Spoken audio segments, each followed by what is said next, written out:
How's it feel to have the world's greatest podcast of the year so far? Ha ha ha!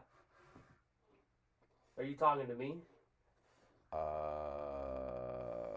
I'm assuming so because there's no one else in this room. Oh. If there was someone else in this house, I would be very worried. That's a threat to my security. We're good. I would ask you to go get your. We're good. Yeah. We have home defense. Yes.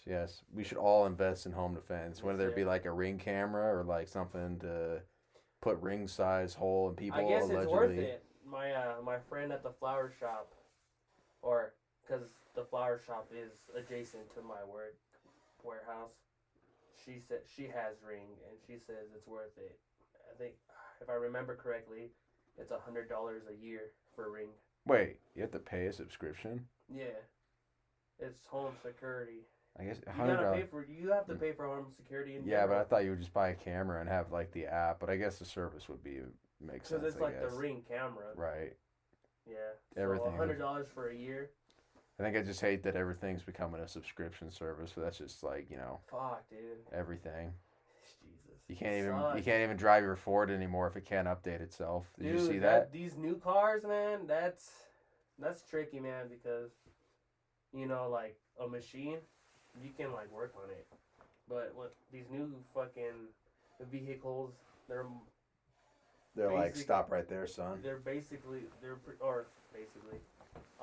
Majority is fucking electronic, bro, and you have to take it to the dealership, and they have to work on it. What if a dealership closes down though due to negligence or tomfoolery? I haven't heard of that, any of recent in any like car, wherever you buy cars, dealerships. Yeah, because I'm just saying, like, a lot of shit closes down around here up and all of a sudden. Like, in terms of dealerships and stuff. But, besides all that, what's up, everybody? Welcome to the first podcast of the new year, literally recorded on January 1st of 2024. That's so fucking crazy. Yeah. It's election year, though, so fuck. Let's not talk about that. Let's talk about our favorite things about sports. Unless there is no favorite things. We haven't introduced ourselves. You're right. I feel like our audience should expect it's like a social link from Persona, bro. I feel like we've gotten to at least like number 4 rank or 5 with our audience. Is it 5? I don't know. Max out? No, it's like 10. Oh, you are right. We're halfway. We're slowly building up. But, that's the whole point, I don't think we've done anything to reverse card us. Like, remember that shit happened in 4? Oh, that shit sucked, dude. Yeah, unless you totally agree with the person, you have to, go back. But yes, it's me, Pachi Poch. Your favorite white boy. Fuck Logan Paul, I'm taking that spot. I don't even need a shitty energy drink. Hydration drink. Yo, what's up, everybody? It's your boy, the host with the most, Mr. Smoke a Lot of Pot. Get your baby mama hot, Arturo. Prime certainly is a liquid. Hydration drink. That's what I said, a liquid. Stop hating. I'm not. I got crab, bitches. Yeah, South Park special. I mean, we can talk about that real quick. Pretty good. Yeah. Shadow dropped it, or I don't know. I think because of the content of it, they were like, how do we advertise this when Randy's dick is out 50% of the time? More like 75. Yeah. I gotta give Matt and Trey their fucking... Of course they would pull some shit like that. Like, of course. But yeah, if you haven't seen it, it's on Paramount Plus or some other sites if you feel inclined. I have a fucking... I have something to say about Paramount, but we'll get there. We'll get there. Do you want to talk about sports first then? Yeah, we'll rip that Band-Aid off. It's always a Band-Aid to rip off. You need to I don't know, you need to stop hurting yourself so much with all these Band-Aids. I can't. Damn. It's life. Yeah. It's for life. I'm in too deep. So, the Mexican League, La Liga MX is finally over. Thank God.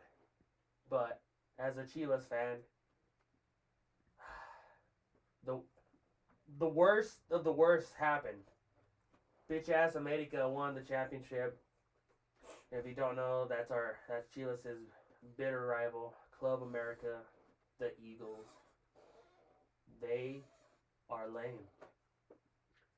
They got their 14th championship, so now they are the most championed team of Mexico. And we're in second. We don't settle for silver place, son. And you know what makes it worse, Clay? What? You know, I mean, I would have still been mad. I would have still been upset if, knowing they won this year. If we would have won last year, but we didn't. We choked. We choked the championship game at home, and it was the worst day of my life. Our second too. I was depressed for a week. That shit sucked, bro. We would have had the 13th, but we choked, so we have 12. And now America has 14. They have 2 on us. Fuck.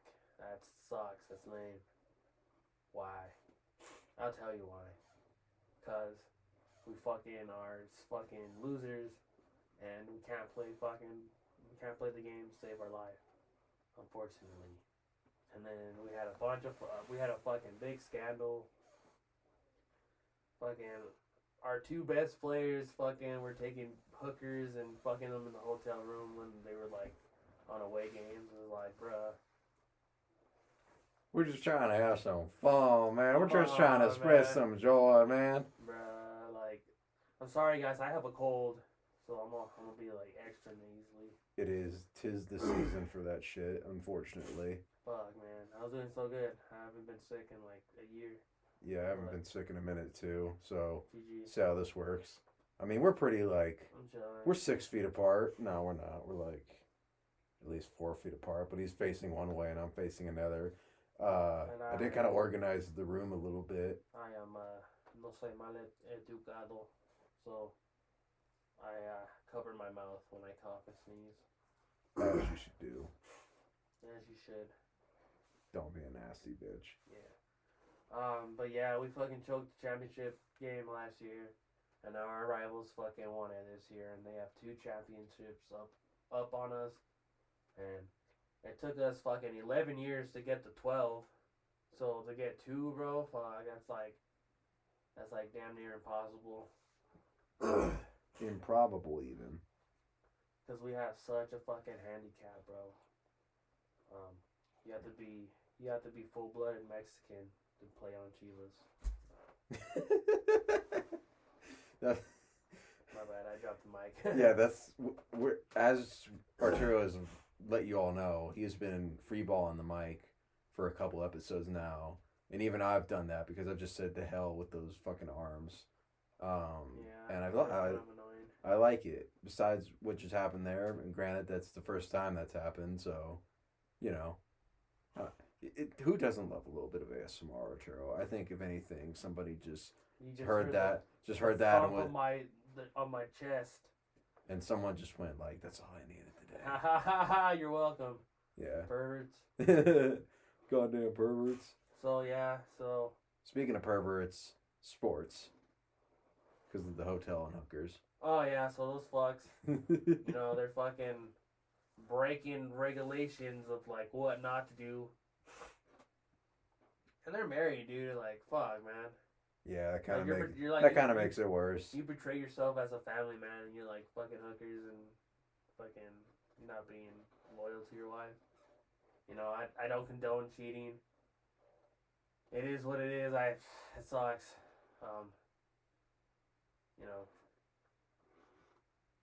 Situations, life. Yeah. Anyways, so don't fucking bang hookers if you have a wife, or at least don't get caught. Fucko. Yeah. So like, and our coach, man, I really liked him. Panovic, he's Serbian. Cool as fuck. His Spanish is really good. He managed teams in Spain. So Spanish is really good. And his first season there, bro, he took us to the championship game. And he resigned just because, like, He 100% fucking had to have had a fight with the fucking upper ups with the board. The board. If they're not happy, then nobody's happy. So like he resigned, and it's unfortunate, dude, because like, and it like I saw like online like the Reddit blah blah blah. Like it's really like 50-50 on the fans. Like oh fuck, dude, he's gone, and then the others are like oh that's good, and like I'm on the side where I don't think that's really good at all because he did a good job, man, with the talent he had, and when players are underperforming, it doesn't help either.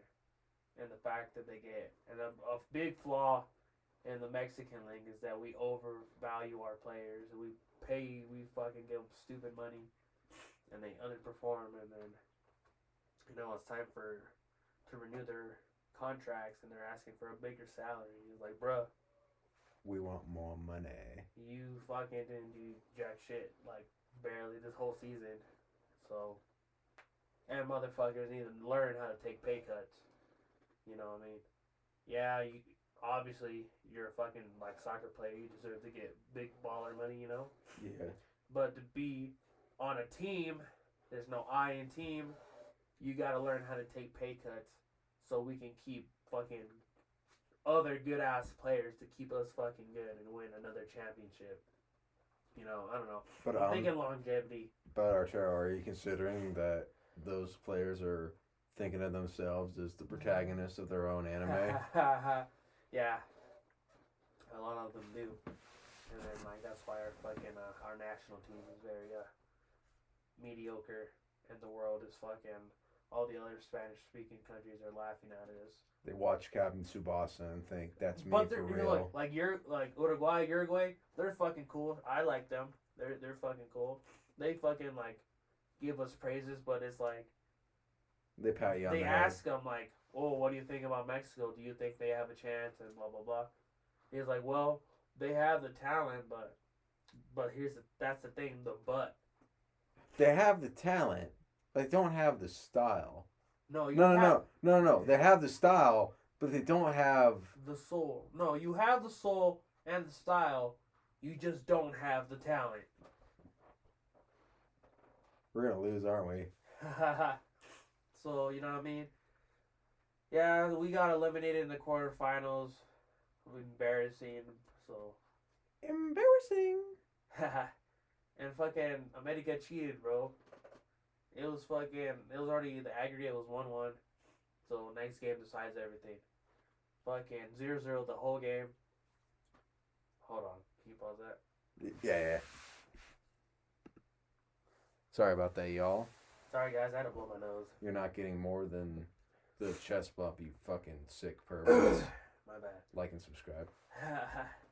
Alright, oh yeah, Chivas. Oh, the championship game. America cheated. Alright, so they're fucking 0-0 whole game. Literally minute 80. I forget what the player on Tokers' name is called, but the other one was called Guiones. He was on America. He's cool. But it sucks he's on the team I fucking can't stand, so he's kind of sus. And he's on the team I also I can't stand, Atlas. That's our baby brother team. He was on that team prior. So he's on two teams I hate. I know. The people I give passes are weird. They contradict, but you don't know the inwards of my mind. You mean contradict? Contradict, yes. The inwards of my mind are truly an enigma. Yes. Like you zoom in on my mind, it's like that scene, like the one from SpongeBob where the milk's just That's tip exactly over.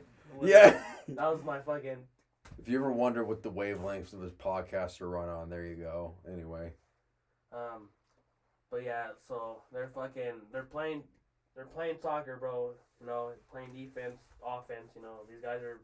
It's a championship game, bro. You can't let up. There's 10 minutes left in the fucking game. And whatever, usually a fucking, like, they're going to give, like, 9 to 10 minutes of extra time. And, No, they're playing soccer.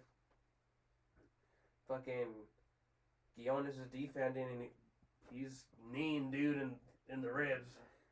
And then he kind of like pushes him down, like fucking ref stops to play, And the dude, the player on Tigres, fucking like backhands him, bro. Hits the dude, he hits him. He got hit in the eye. And the fucking ref gives the only the Tigres player a fucking red card, bro, off rip. And you cannot tell me that the whole game shifted after that first red card. And the vibes were ruined. Exactly. And like, if I was ref, if you want to be truly fair, I would have given both players a yellow card. That's to be fair. You want to be truly fair, because Quiones was playing defense, bro. But I would get mad too if I was getting kneed in the fucking ribs. You know what I'm saying?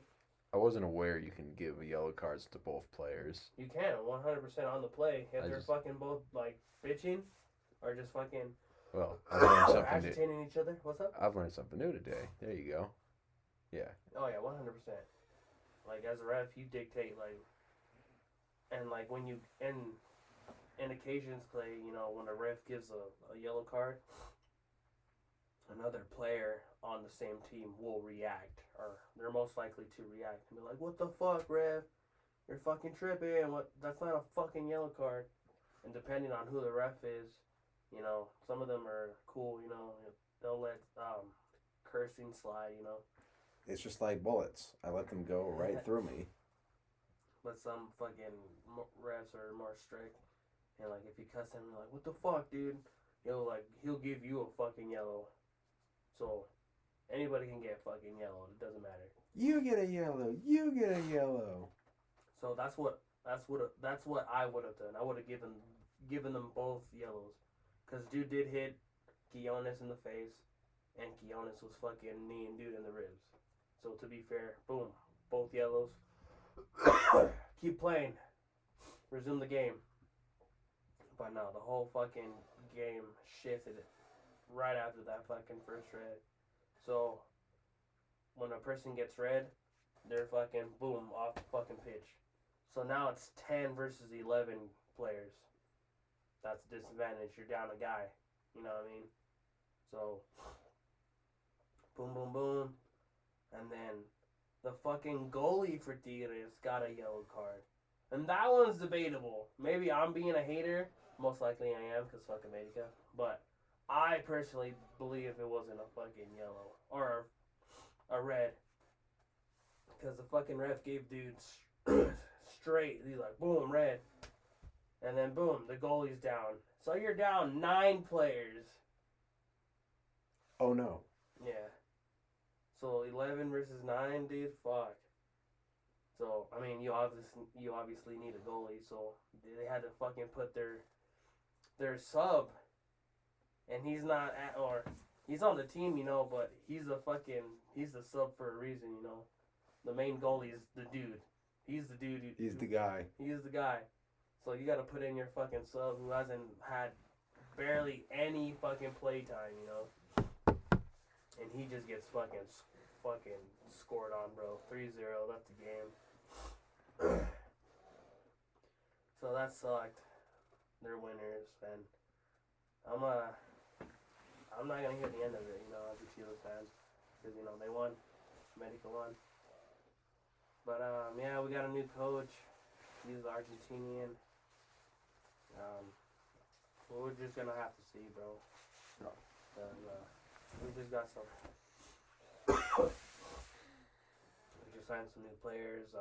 We just did I forgot his name already, but he's a defender, so that's cool. I just want to, I'm sorry, I don't mean to interrupt. I just have to do a little self-deprecating here, because I was looking around the room for like just something while Arthur was talking about all that shit, about the constant disappointment he faces. Yeah. And it was like right behind a fucking remote, and it was like right in front of me, and I didn't see it. This happened earlier this week, where like the place I work, like the dumpster out there, it's kind of like It's like down like a bay area. You know what I mean? Haha. Uh, South Bay. yeah, not like that, but like a loading bay kind of area. Mm-hmm. And like usually you have to go around like the whole thing to climb back up, but I didn't realize I could just like go up the little hill to the left, and it would save me like a whole fucking minute. Yeah, you gotta just shake your head and be like, God damn it, there's nothing wrong with that. You just at least you can hope that nobody sees you look like a fucking idiot. Yeah, true that. Then the only one you disappoint is yourself, and you can quickly get over it. Mm-hmm. Anyway, continue. Yeah. So, his name is, Goggle. So we're just gonna have to see, bro, honestly. He won the Argentinian league. So, you know, he's a champion. And he was a pretty decent, player as well. Played in Europe. He was on Real Madrid. He played with the GOAT, Messi, on the national team for Argentina. So, I'm honestly... But I saw the press conference when he got the job. He says he's going to be strict, you know. He doesn't want no fat people. You got to be fit. No lazy people. You know, so I'm just going to have to see. The Lakers are the in-season champs, but that means absolutely fucking nothing because we've been on like, that's been like at least, I don't know, maybe 12 games since we won the in-season championship. Fuck, dude, we're probably like 4-8 out of those 12 games. We won 4 and lost 8. It's just been fucking ridiculous. You know, it's really pissing me off just how we cannot play defense to save our fucking life or shoot the fucking ball. It's like, bruh. Brother.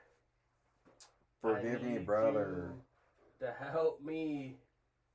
Brother. But yeah, dude, we can't fucking shoot. Hey, brother. There's something has to fucking give up, you know. AD needs fucking help, dude. LeBron and Anthony Davis can't do fucking everything. AD's having like 20 plus points, fucking double-doubles, averaging double-doubles every night. Fucking having like five blocks a game, or just for the fucking other players to not do like jack shit. They need to fucking step up, bro. So yeah, they've been fucking mediocre. I think we're in like 10th place. So that's fucking ass. I mean, we still have, NBA is long. It's 82 games. We're like, we've played like 28, almost 30 games already. We're like a quarter of the way there, but yeah, some shit has to change immediately. Right now. Right now. I'm serious. I'm serial. Draymond Green cannot fucking stop beating people up, so that's a problem. He got banned indefinitely until he fucking stops being a fuck. One of my favorite podcasts and personal inspirations, Castle Super. Yeah, sorry about that. Just had a little tongue twister. Castle Super Beast with Wooly Wolves and Pat Stares at. Wooly brought this up too, that he drops, and I'm quoting him here, galactic power bombs on people. I feel like that's a bit much in the world of basketball. I don't know how much damage. Like, I feel like the most damaging sport is probably like American football. Rugby. Fuck it, you're right. I didn't even think about rugby for a second. So, like, American football is a close second. Yeah. Fuck. Yeah, dude. I mean, he's notorious for, like, kicking people in the nuts. I'm being serious.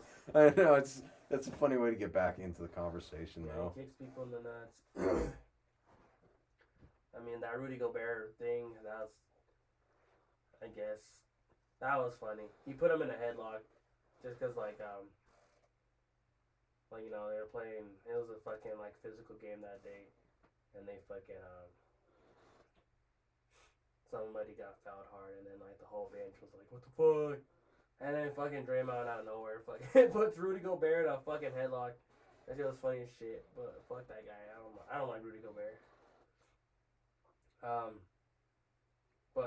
Oh yeah, he fucking last year, I forgot his name, but he plays for the Kings. He fucking like, I forget what happened, but like he had the guy on the Kings ended up on the floor, and then fucking Draymond pretty much like stomps on his chest, bro. Like what the fuck, dude?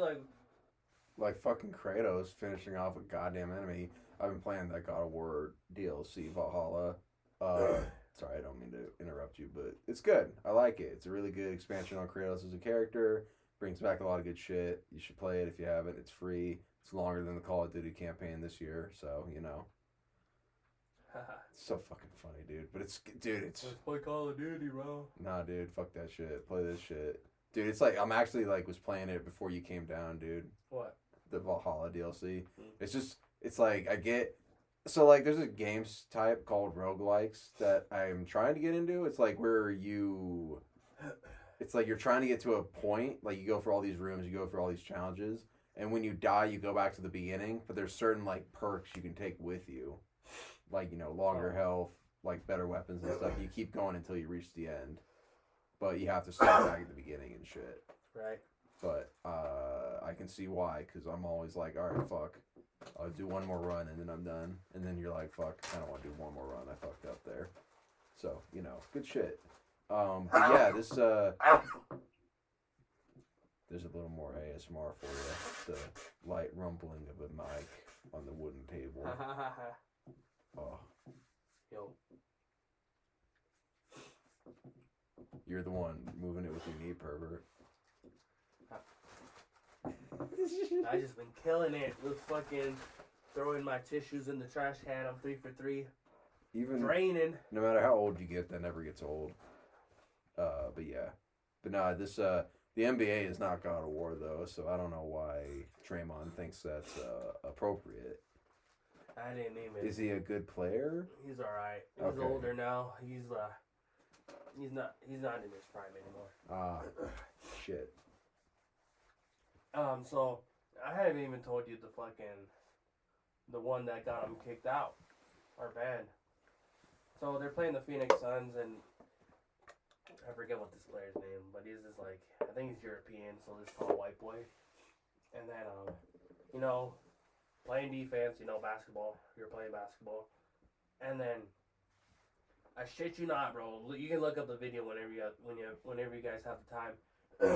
Draymond does a full 360, looks at dude and just clocks him, bro. Just punches him, boom. And then dude drops to the ground, and then, you know, NBA is like, alright, fucking, he has to do, like, therapy shit. Because, like, come on, dude, you're just going to be hitting people. And Warriors fans can't defend that one. Or the fucking, like, stopping that one. Or stomping on the dude. That one was whack. Like, what the fuck, bro? And, obviously, kicking people in the nuts. Is everything he does. But nah, you can't defend this one. Like, dude just does a full 360 and clocks, bro. So yeah. And on to my still on NBA subject, I have a little rant. The media is just fucking cannot stop bad mouthing Ja Morant, bro. Please get the fuck off his fucking nuts, bro. Like, what the fuck do you want from him? Testify. He served his fucking, he got banned for like 28 games, bro. Like 20 games, 25. For the whole gun shit last year. He's back. Why are you fucking bitching, bro? He's a menace. Oh my, like, bro. Oh my god, the eye roll you did, that's like, oof. Bro, like, this, like, his first game back, bro, he hits a game winner at home, bro. The Grizzlies have been absolutely ass with him being gone, dude. They're like the worst right now. If Ja Morant brings the fucking Grizzlies back, like if he makes them go to the playoffs, they should just hand him MVP, please. Like, what more do you want? He's averaging like 30 points a game, fucking like double doubles, almost triple doubles. What the fuck? Like, what more? And then like recently, they fucking he fucking dunked on some guy, and he did some fucking move, and like I don't even know what like the fucking dance move is called. But the fucking media fucking blew it out of fucking proportion. He's like, oh, he's fucking making gun fucking fingers. And that wasn't even the fucking case. I saw it. I didn't even know what the fuck it was. I did personally think it was like guns. And that made me laugh. But I'm not fucking a loser, you know? I think we've all pretended from time to time that our fingers are guns. Let's stop capping, y'all. And it wasn't even guns, Clay. It was like, it meant totally something else. I don't even know what it meant. But was it this? No.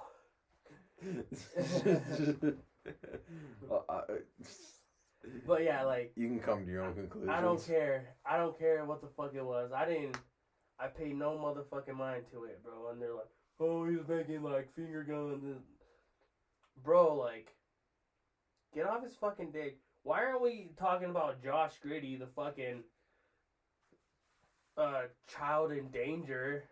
Fucking this guy, he's 20 years old, and he recently, a bunch of fucking girls have came out and said, yeah, I fucked him while all underage. Like, they were 15, bro. He's 20 something right now. And I've seen the videos. And, yeah. He can't fucking deny anything, bro. It'll be like the bitch, like, it'll be one bitch was like, yeah, I'd fuck Josh Gritty, and I was like, yeesh. And there's like, dude, there's pictures of like the girl taking a selfie with dude in the background. So there's like photographic fucking evidence and videos, bro. So, and nobody's talking about that, bro. But they're fucking losing their shit on fucking Jaw, like doing like a finger bang close adjacent when it wasn't even that. And so, big hypocrisy. So, fuck you. Leave Jaw alone. He's fucking killing it. Leave him alone. Yeah, that's pretty much it for sports. It's music time. Wiki whack whoa. What the fuck? I don't know. I was trying to do like a record scratch, but you know, I don't think I got the right tone. That's funny. Yeah. All right. Fuck Diddy. Off rip. The bisexual boogeyman. So, if you didn't know, Diddy sus. Diddy is a closeted gay man. This is just what I've heard. And he's a capper. So like recently, his long time and a serial name changer. And a maybe murderer. Or what's the word? Plans set up. He set up Biggie's death. That's what I'm saying. Fuck. Maybe. I'm putting air quotes around that. But his longtime girlfriend, Casey, she's an R&B singer. Very beautiful. But she fucking sued Diddy for like hella money for pretty much like grooming her and her fucking like just long time rape, I guess. Just a bunch of shit, just like trafficking and blah blah blah. And the shit got settled quick. I don't know, she probably settled for some like undisclosed amount, right? But yeah, he's just sus, dude. And then there's just a lot of things came out of just about him being like super weird, like around her, or when he's with her. You can do your own. You can like look it up. Diddy likes to like claim that like, oh, like if you're with me, and I say that as like like if you're under his record label, you'll be successful, and that's not true. And it's recorded that like if you're under him, you won't get paid or like he's gonna like fuck you over in the long run. And there's been a lot of like I saw a lot of fucking like radio fucking like beef shit, or like yo dude like why do you say like you're a good fucking like manager when like it's recorded that like people do not fucking prosper under you, bro. Like you owe a lot of people money, so like why you capping blah blah blah. But yeah, and like Diddy's gay. I mean, there's nothing wrong with that, but he's weird. I'm pretty sure if you asked Diddy to suck your dick, he would. Being creepy at any sex is still being creepy. Yeah. So yeah. If someone doesn't want you to come onto them, you should probably stop. Yeah. Boundaries. Yeah, and it's decent respect for human beings. Diddy's parties are weird. He's weird at his parties that he hosts. Is there a cult involved in all this? I don't know. I don't think so. It's just doing gay shit. When there's nothing wrong with being gay. But that's usually a thing you have to do. Oh, fuck. In the music industry. Or to be famous and shit. You either like sacrifice people you know. Or you do gay shit. You say sacrifice is a certain thing going through my mind right now. No, yeah. Exactly what you're thinking. Exactly what you're thinking. Oh, fuck. Yeah. So when like people like when an artist, a family member or a close friend dies, it's usually like it's because the artist themselves like not like they sacrifice him, but like they made that person to be the sacrifice for them to be continuing to have like fortune and fame. Okay, so I don't know what I'm gonna name this episode. Probably like 2003 was a year or some shit. I don't know. I'm still thinking of it. Would you think it'd be fucked up if I named the title of this podcast "Who Gave Diddy the Bailet"? What's that? It's the fucking thing from Berserk. The weird face necklace. Oh yeah. I sacrificed my humanity, Suge. Yeah. Suge would have fucking sacrificed his humanity too. Oh yeah. Yeah. But yeah, Diddy sus. I wouldn't want to be around Diddy. Personally. Yeah, I don't.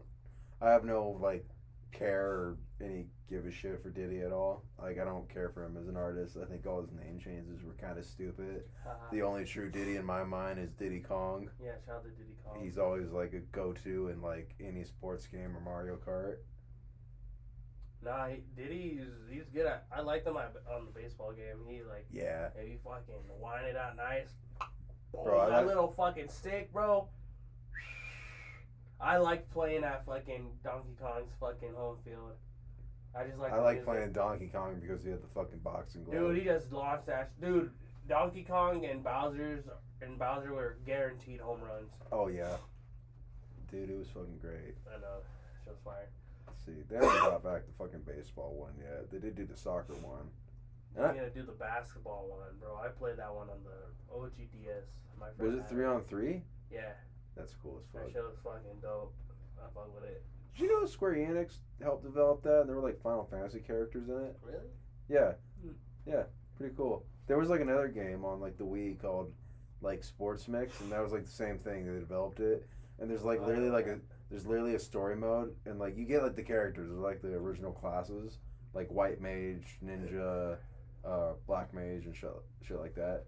And like the final boss in the story mode is a goddamn behemoth, which is a massive like fuck you enemy in Final Fantasy. And by fuck you, I mean like you're gonna die. You're probably gonna die. These things are giant monsters and they can cast meteors somehow.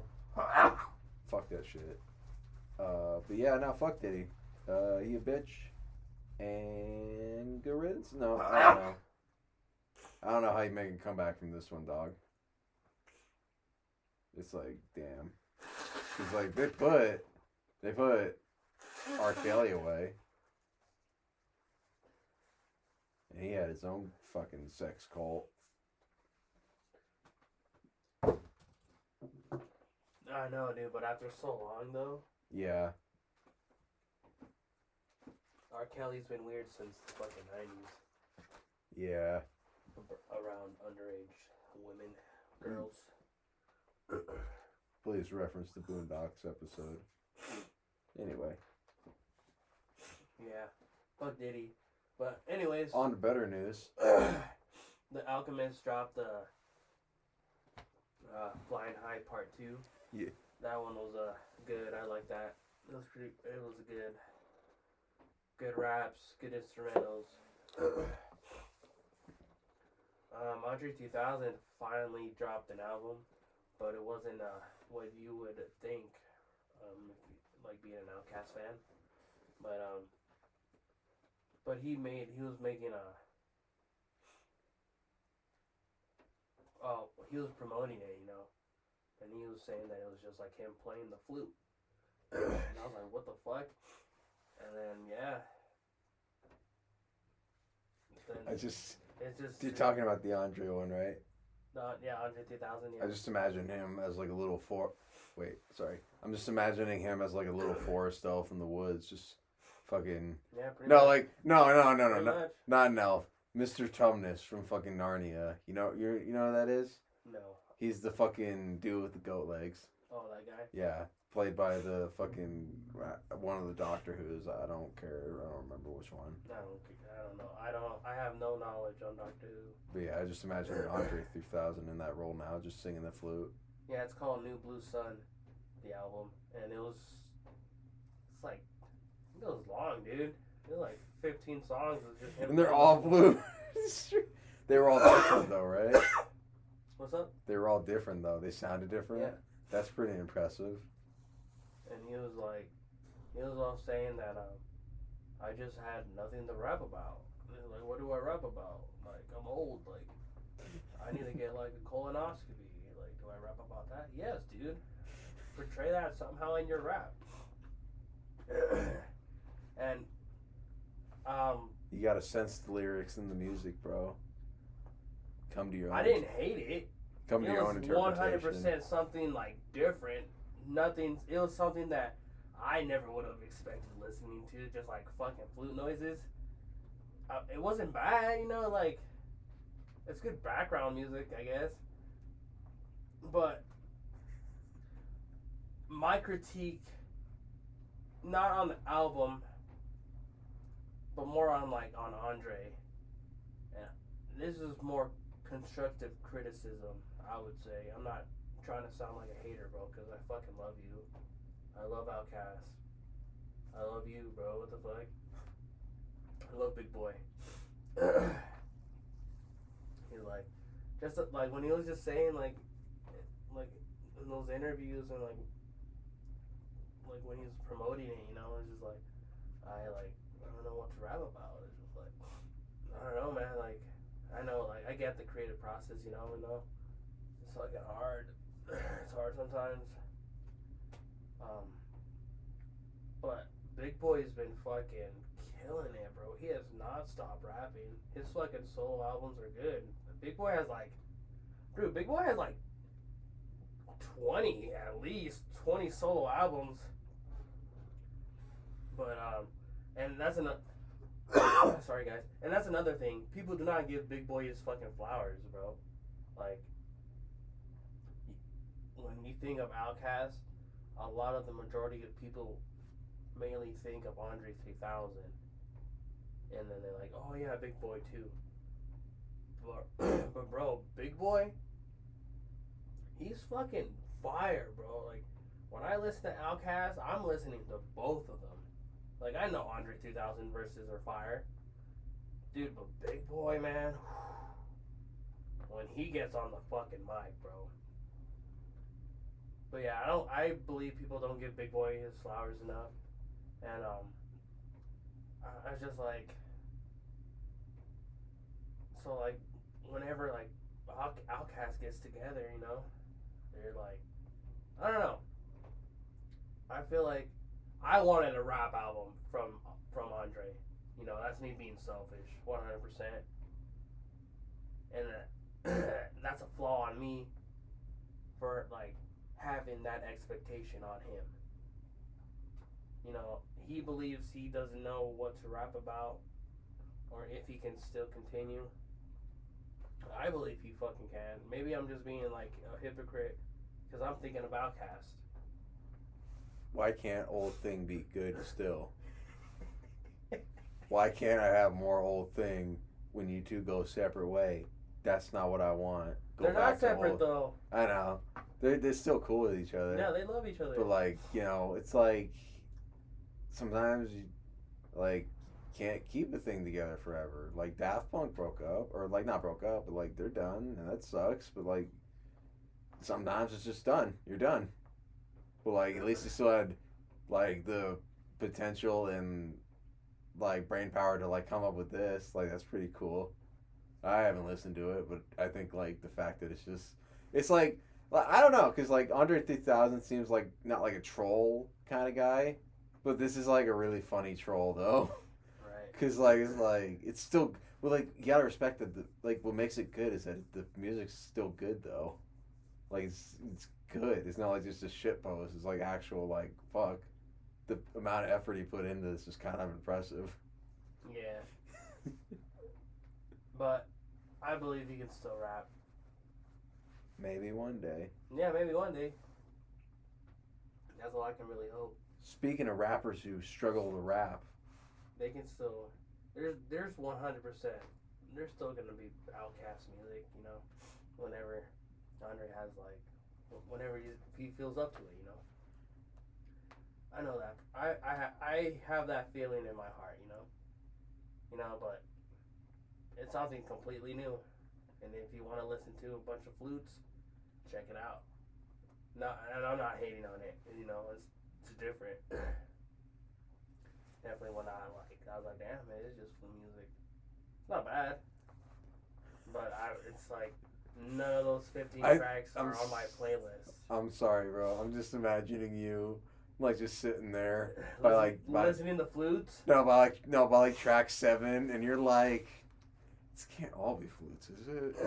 No, like track 7, I'm like, all right, how many more songs I got? I'm like 5. I'm like halfway. I'm like halfway through. I'm like fuck. Okay.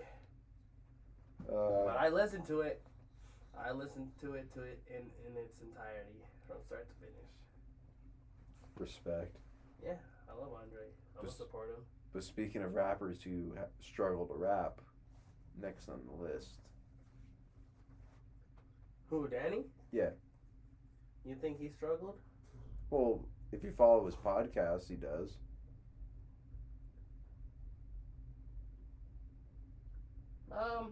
Like, he's pretty open about it.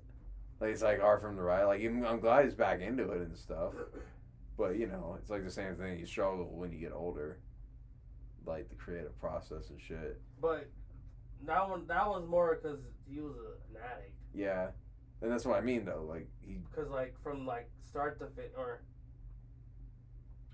I haven't even really listened to his, like, very first album. So, I guess I'm a fake fan. Fake fan.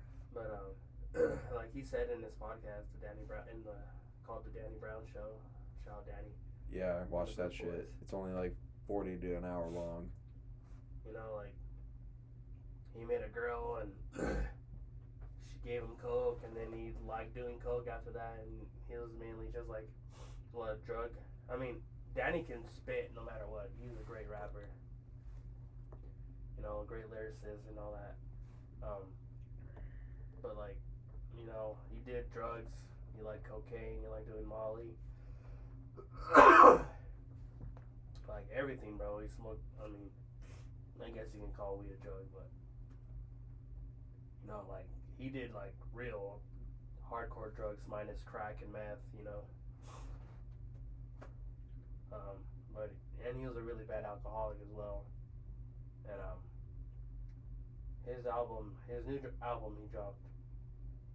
Solo album, because prior was that collab with JPEG Mafia. JPEG, yeah. Peggy. Scaring the Hoes. And Scaring the Holes, the extra, the EP. That shit was fire. And that was Sober Danny. And it was fire. That was a good album. or a good EP. But it's called 40, and that's 40 in Spanish, but how it's spelled is same pronunciation, but it's 40 in Italian. 40. Pretty much pronounced the same in Spanish. That one is good, man. That one was he made that during COVID, you know, and that was pretty much like a cry for help, or just like, fuck, dude, like, let me out. Like, he's 40, dude. He's 42, still doing like hella drugs, you know, and he's not young anymore, so and the toll that it already has took on him to be continuing, he's not gonna live that long. But yeah, Danny's completely sober. I'm super proud for him. It was a good album, man. It was he really talked about like he was really vulnerable. He really talked about like his flaws. He's like, fuck, dude, like, I'm gonna keep living if I'm a fucking addict, bro. I'm like doing drugs, drink every day. It's not cool. You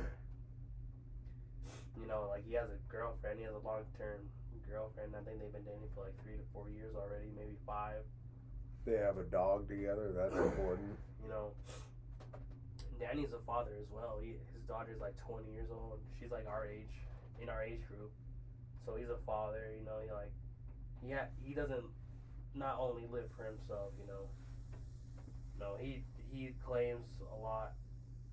You know, he loves his girlfriend, and I'm happy for him. You know, he found somebody. In the end, we're all trying to find somebody in the end. You know, share our time with. His podcast has, excuse me, his podcast has become a very welcome source of entertainment in the workday. Yeah. As I listen to it while I'm on the road or unpacking shit. So he's very entertaining, and I'm glad he has I'm glad, like, cause you know, like, everybody's starting to fucking podcast these days, bro. Yeah, everyone has a podcast. We're one of these podcasts. We're one of these podcasts. But it's just cause we have shit we want to say and stuff, and like, if we recommend cool shit to people, that's a plus. But I really like his because he's a very entertaining fellow, despite, you know, whether he's rapping or not. I think he's just really funny, and like his observations on things is very unique, I'll say. And it's just funny, like, the people he gets on his show, actually. Like, you know, it's just, I hear like there's some people on there that, like, you can't get on other podcasts, they just don't go. And he's fucking Danny Brown, so of course they're like, yeah. Fucking Steve-O was on one, and he bummed me out at the end. Like, where he went off on, like, video games and stuff like that. But, you know, he's Steve-O. He has his own life to live and stuff. You know, he's part of PETA, you know, so we're not all perfect. Is he? Yes. Damn. Like, he's pretty, like, he's not, like, one of the worst ones about it, though. But it's like, dude, like, it's okay to be vegan. There's nothing wrong with that at all. It's just PETA's sus. I don't trust them. They're weirdos. Yeah. I bet. I'm pretty sure they like to fuck animals. They sure do like euthanizing them. Anyway, next up. But yeah, Danny, he fucking, like, when you have a girlfriend, bro, and you're a drug addict, there's only so much she can take, you know, or anybody. If your significant other is an addict, you know, they love you, you know, they want to be with you, but they'll probably end up leaving you if you don't change your ways, you know. And he did. So, yeah, shout out to him. Good album. Next up, we got another Currency album. Love him. He's fucking just consistent and drops hella shit. Highway 600. That shit was fucking fire. I think it was like 9 tracks. I pretty much downloaded like almost all of them on my playlist. So that one was fucking dope. Shout out to Currency, Jet Life to the Next Life. He's fucking fire. We got my boy, Cooking Soul, the Christmas Massacre. And this one was just a bunch of 50 Cent freestyles over Christmas beats that he made. not since the Adult Swim, MF Doom holiday promos have there ever been a more holly jolly mix. He did a fucking Christmas album on that too. Badass. Yeah, that album keeps me going through the holidays. Is the only thing that really does.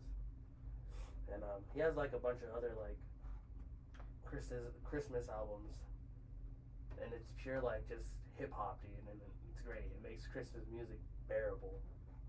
It's the only thing that like keeps me content. They should play that instead of Mariah Carey, is what you're saying. I love Mariah Carey. I think she's so beautiful, and she is. She's so bad, and she's a great artist. She's a great singer. But they have to play that song at least once every 2 weeks in the grocery store. Limit. Yeah. You know, because that's everywhere, dude. And we play that song all the time, and, you know, she gets rich every fucking time around Christmas, you know. But good for her, 100%. We've sealed her away until next December, so we're okay. You know what I mean? But yeah, that's the only Christmas music that I find bearable, that I tolerate, and it's actually really good. So shout out to Cooking Soul, fucking dope. Shout out to 50 Cent, fucking it was dope. Next up is the Trilogy now. Static Selecta and the Trilogy Bun B dropped Trill Static 3.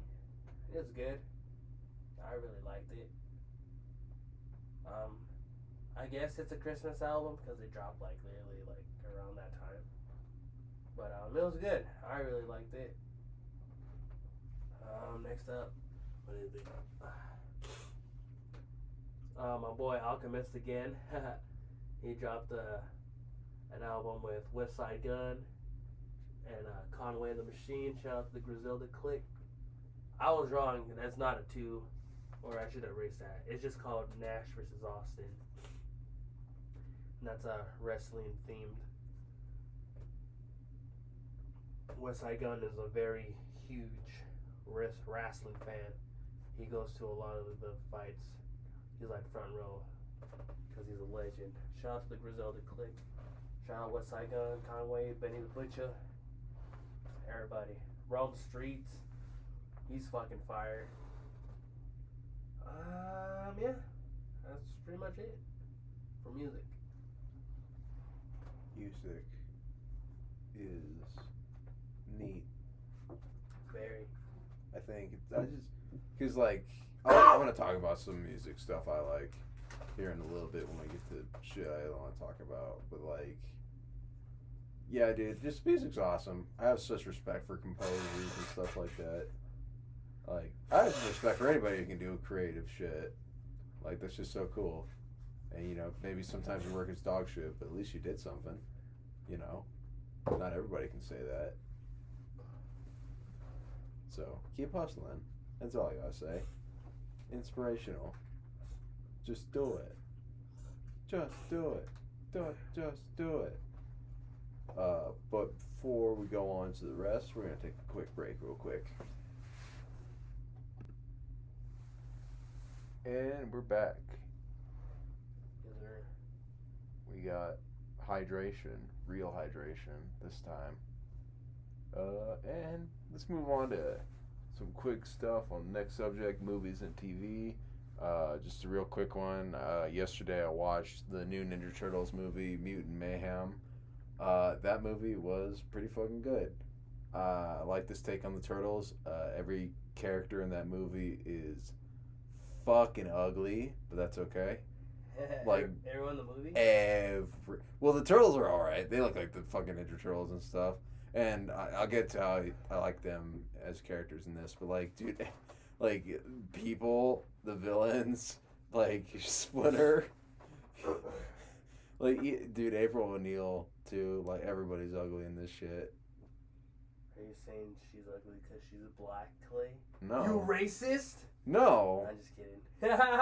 People need, look, we all have, like, the sexy versions of April. Like, it's okay to have different versions of April.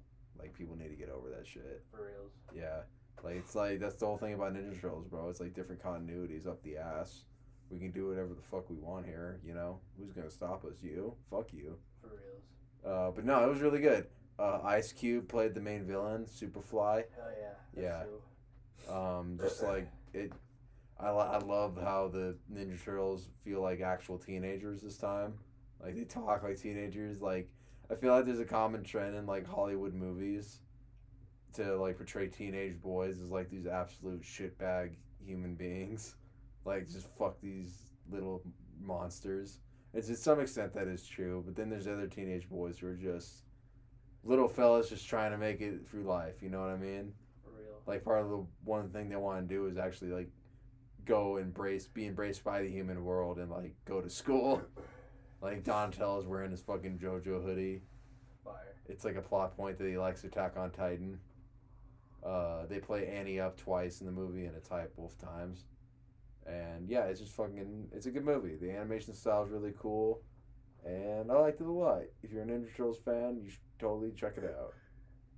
If you just like animated movies, it's also pretty good. If you have kids, yeah, this is pretty good. Yeah, dude, there's a whole scene where like April wants to be taken like serious as a reporter because she fucked up reading the school news like on camera, and the pressure got. I'm so sorry. What do you mean?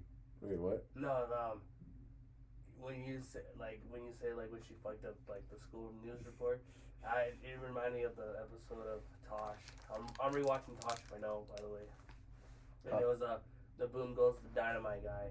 He was reading the fucking sports news, and then he's just like being so ass, and he whispered in the microphone. He's like, "I'm so sorry," just because he was doing so bad. So yeah. Yeah. Tosh went out. Daniel Tosh also has a podcast you should check out if you have the time. He interviews random people that he is like tangentially associated with, like his wife's gynecologist or his wellness guru. What the fuck was I talking about? Oh yeah, April. The Ninja Turtles, like April O'Neil. Like, yeah, she like pukes on camera, bro. Oh no. It's like the most disgusting fucking thing too, bro. That's what I mean whenever the character's like portrayed ugly, but it's like an endearingly ugly, like a good One Piece ugly character. You know what I mean? But that's good. We also watched the Super Mario Brothers movie. Finally. Yeah. I clapped when I saw it. Shut the fuck up. It was good. I liked it. I liked it too. It was good for what it is. I think the Sonic movies kind of fucked themselves by being live action, but that's okay. They're doing it right their own way. But like, I just really like the animation style they went with. It adds to the lore. We know that Mario does not hate his brother, as everyone says he does. Or as, Matt Pat says he does. Yeah. We have also not watched the FNAF movie yet. It's not canon, bro. But whatever, who gives a shit? Dude, you can't sit there and tell me you actually give a shit about the lore of Five Nights at Freddy's. A little bit. Okay, in the terms that I want to watch something that's correct. Lore correct. What about something that's good?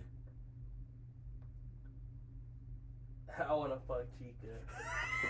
I'm just kidding. I'm just kidding. Of all the responses you could have given to that, you went with that? Yeah. I mean, you can't fault a man for being honest, folks. I know people would think I'm base for saying that. But I'm just joshing. No, maybe one day. But Super Mario, not fucking Cheetah. Just watching the movie. Just watching the FNAF movie. But one day. But no, like the Super Mario Brother movie, yeah, it was good. Chris Pratt was alright. He didn't fuck it up. I don't think so. Arturo's dropping my shit. It's okay. I'm not wrong. There's an accent. Well, true, and I don't hold it against you, but you can't point me out for pointing out an objective fact. I picked it back up. I appreciate that. Thank you. Anyway, Yeah, probably gonna be a sequel to this, given how much money they made. So a lot. Kids like it. I don't think there's anything like, really bad about it that is bad for kids. A lot of licensed music though. That's like my one minor critique is like, yeah, it's got that kids movie stereotype of having licensed music and shit. Yeah. But they do play like game music too, so it's a alright balance, I guess. Everybody did a good job. I really like Luigi. He should get a spinoff where he gets a mansion. Just saying. Yeah. On other news, we need to stop these ghost fires, y'all.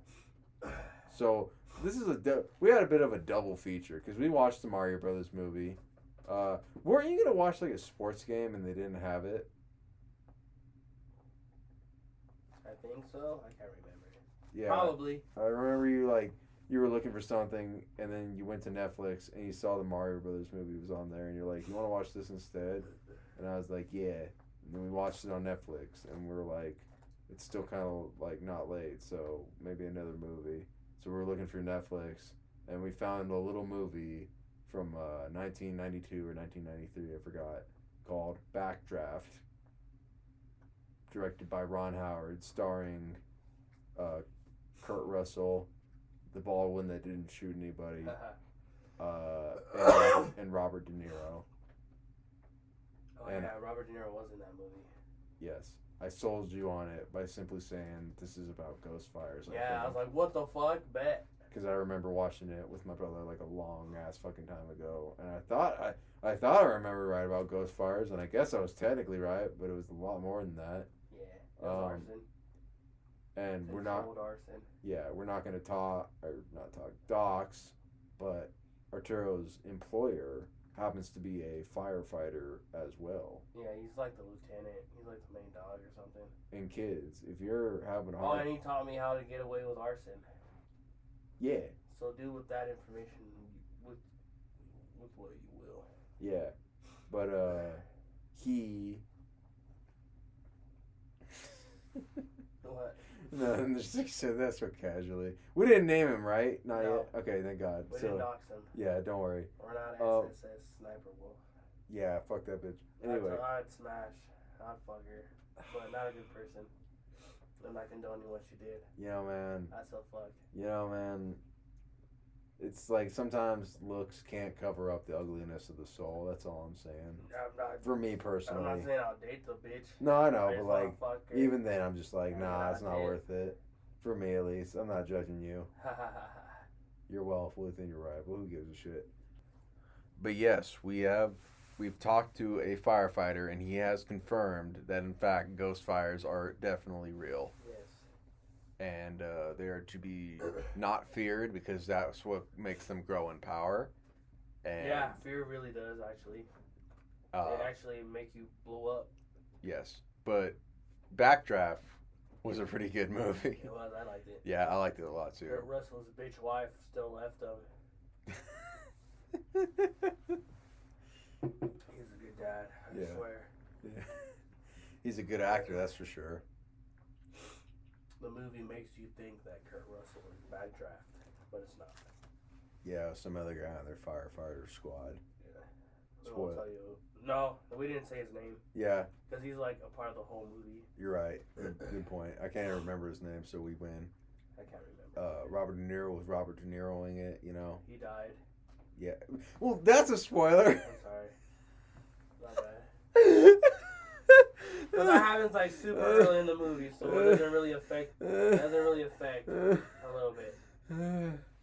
Watch Backdraft. It's a good movie. Yeah. Oh my God, that was really funny.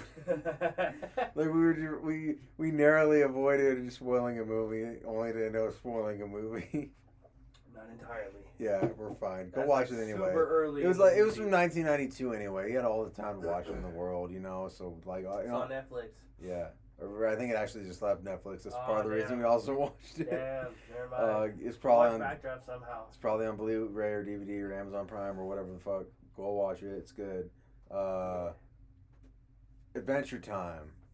I watched the Fiona and Cake Adventure Time spin-off show. Really good. Thoughts? Yes, and? And thoughts, it's canon. It's canon to me, at least. It has to be. Canon to Adventure Time. I can't see why not. Watch Adventure Time, there's 10 seasons. Kind of a little emotional for me just because, like, personal reasons. But, it was really good. Can't wait for season 2. I like the existential beings or god beings this show has introduced. I am familiar with Adventure Time, but I have not watched it all the way through. But from what I was kind of like watching when Arturo was watching this, yeah, it's very good. The writing's very good. The acting's very good. Fiona just sounds like a Finn girl version of Finn. Honestly, The gender bend. it's super weird how they did that. Yeah, it's just I like it that it adds lore. I'm glad there's more projects like this. I'm glad that they can continue on with Adventure Time without like doing different shit, like not burning themselves out on the same story. Because that one, they told their story and stuff, so it's like, but this is like a world that has more to tell, and I think that's really cool. But yeah, I think that's it for movies and TV. I think in terms of anime and manga. Before I go on to my lightning round, we watched the ending to Attack on Titan, and if I might say, it was certainly the ending of all time. That show's crazy, dude. So I have a lot of thoughts. Would you like to think? What did you think about the ending, Arturo? Now that we've had like a month or so to stew on it.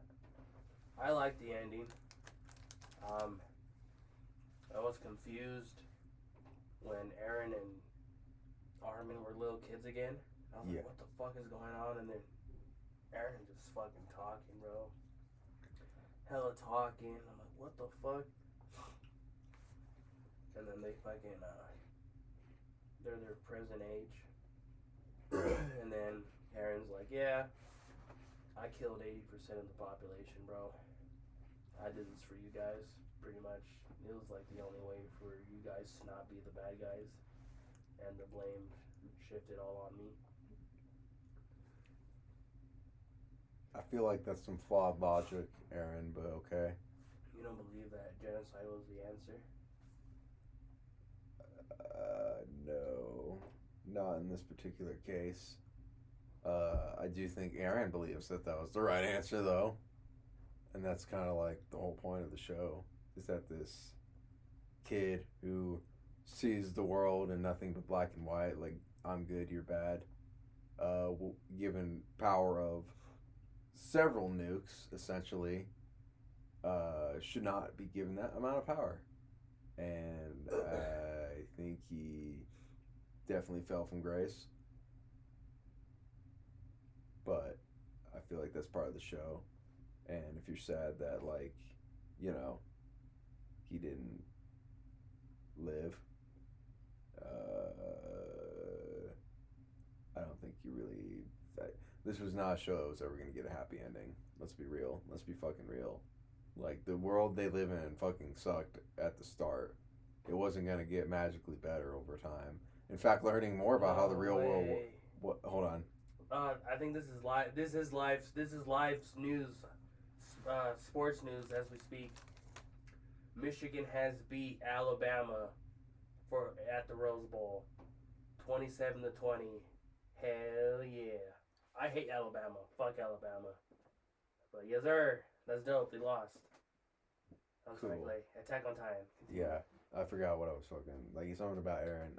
If you're sad about Aaron being, or if you're sad that Aaron died, or like just that a lot of like not good feelings happened. It's not a happy ending. Yeah, and like sometimes that's how it be.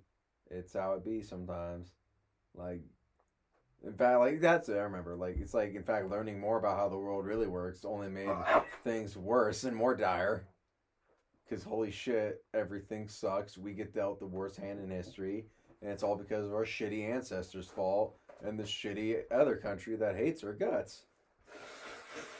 But you know, all our characters are all right, despite also probably being ones that are like we should probably like just go after all this is said and done. Like we just need to disappear, like sink into the shadows, because we're all basically war criminals.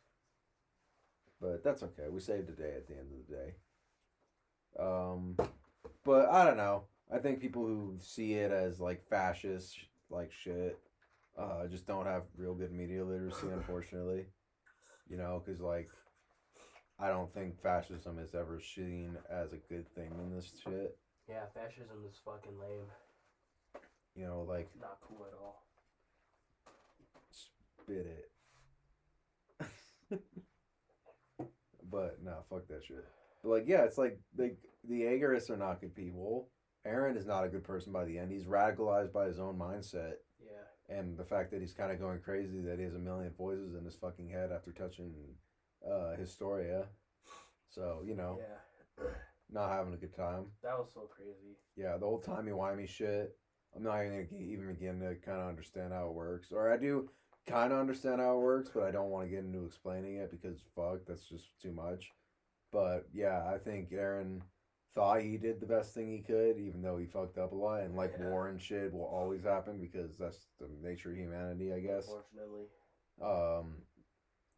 I think the way they released the final season was fucking goddamn terrible. Yeah, TBH. Like, the amount of, like, waiting and shit, and, like, the fact that it said the final season at the start, it's like, bro, come the fuck on. Yeah. I don't like how Mappa milks their products and shit, dude. It pisses me off. Even though the products themselves are really good. It's like a fucking real bad dilemma. Dude, did you know they announced Jujutsu Kaisen Season 3 and that it's coming in December of 2024? Wow. Yeah, fuck me, man. Pay your animation people, man. Fuck, they do enough work, goddamn. But yeah, I think the Attack on Titan ending was pretty good. It's not perfect. The manga definitely had a lot more missteps, but I think they fixed it. The fact that in the manga Armin basically thanks Eren for becoming a mass murderer is it's a bit off the mark, Chief. But I don't know. I think Isayama's not a bad person. I think he's just an interesting fellow, and that he wrote a story about the War. Yeah, that's the way to end it. That's good enough. War's not cool. Nah, it's gay. Stop all war. Yeah. Free Palestine. Yeah. Anyway. Let's see. I'm gonna do. What do I want to cover next?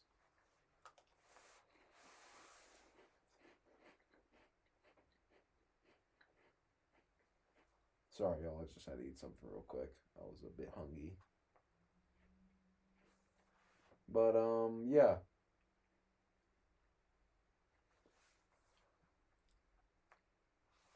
I think I'll speed run anime real quick.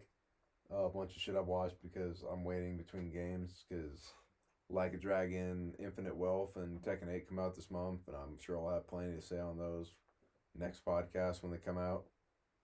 So anime I watched, speedrun, Dr. Stone, Season 3, plus the fucking Ryuzui special where they get the fucking guy who can pilot that motherfucking boat really well.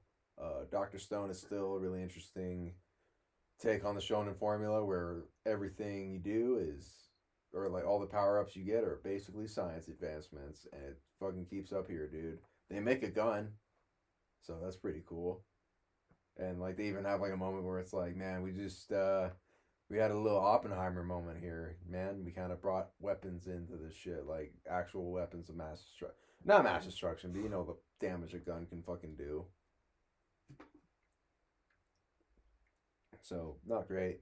The villains were alright. The villain was just kind of like stereotypical, like, I'm evil. But that's alright. He served his purpose for what he can do. And we got a lot more reveals and shit. A lot more backstory. I'm not going to spoil too much, but we're going to the moon, baby. that's the plan now. So I'll let you realize how we get to that conclusion on your own. It's good shit. I rewatched Berserk '97, the shit that kind of got me into Berserk. It still fucking holds up after all this time.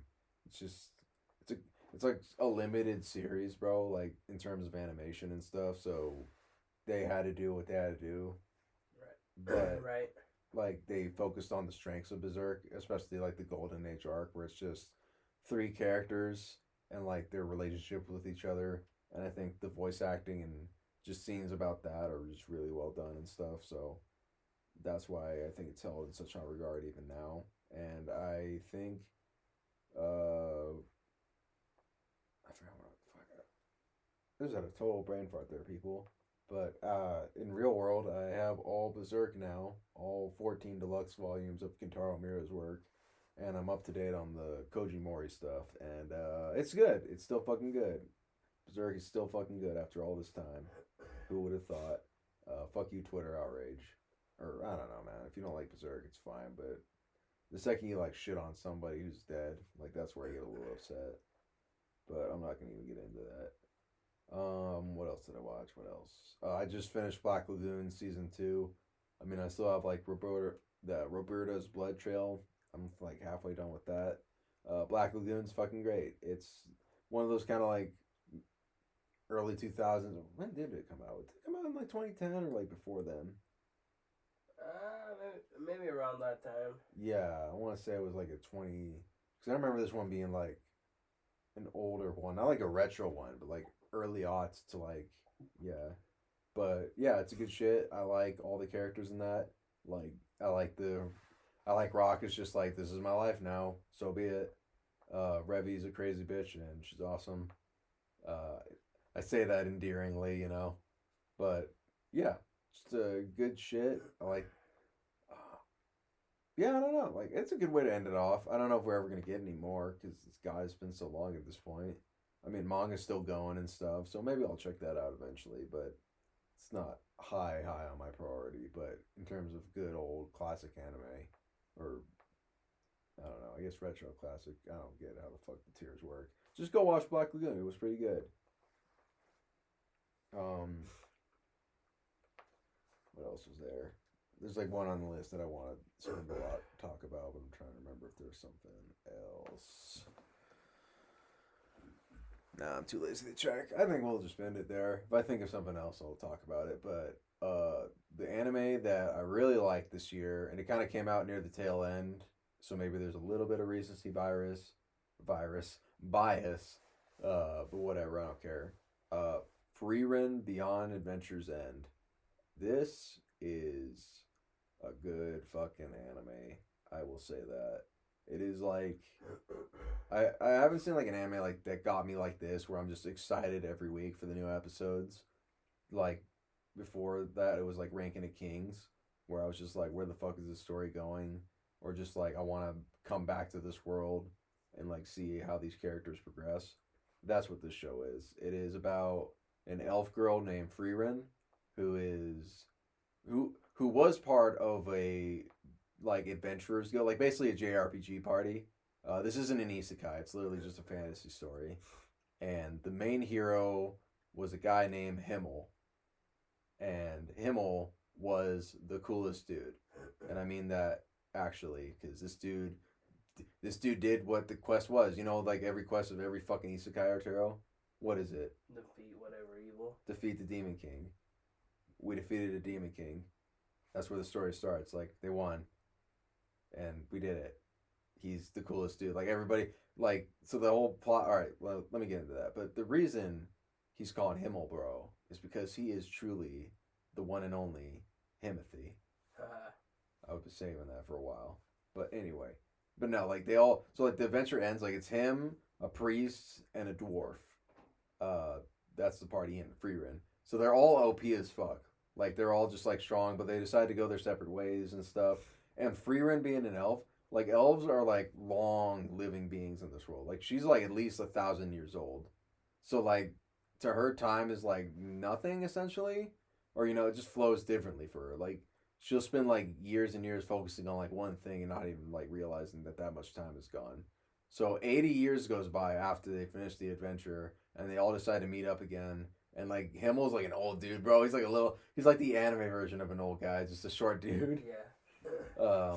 And they all like go out and like have one last like meet up together and just like watch the stars. Like I think it's like shooting star festival, but like at that night, Himmel passed away of old age. Damn.